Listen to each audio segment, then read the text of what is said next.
আসসালামু আলাইকুম।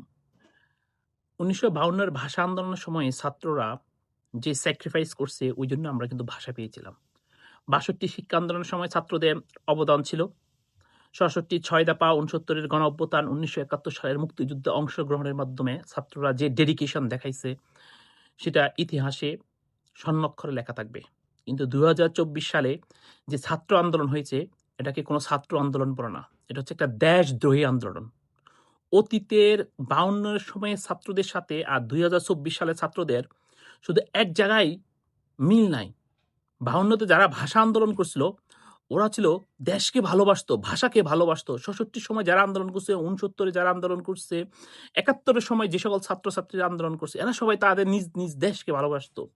আর ২০২৪ সনে যারা আন্দোলন করছে, ওরা হচ্ছে দেশদ্রোহী। এরা হচ্ছে সিটিং বাস।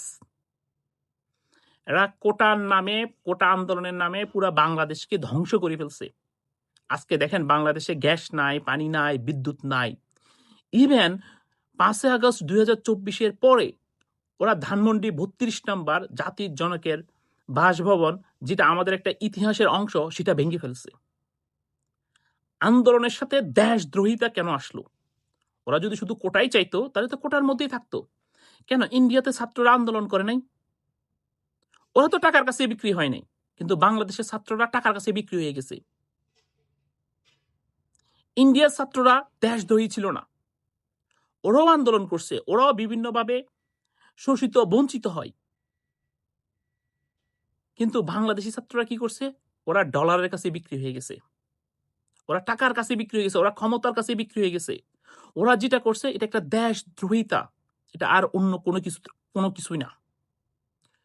সুতরাং এই ১৫ই আগস্ট আসছে, জাতীয় শোক দিবস। আমি ঢাকার সবাইকে আহ্বান জানাবো, আপনারা দলে, দলে ধানমন্ডি ৩২ নম্বরে যাবেন। সারা বাংলাদেশ থেকে সবাই ধানমন্ডি ৩২ নম্বরে গিয়ে সমবেত হবেন। আরেকবার জাগ্রত জনতা দেখিয়ে দিবে যে বাংলাদেশের মুক্তিযুদ্ধের শক্তি এখনো মরে নাই। সকলে ১৫ই আগস্ট সকালবেলা থেকে শুরু করে সারাদিন ধানমন্ডি ৩২ নম্বরে গিয়ে জড়ো হবেন। আরেকবার দেখিয়ে দেন যে বাংলাদেশ কখনো দেশদ্রোহীদের বা রাজাকারদের স্থান হইতে পারে না। জয় বাংলা।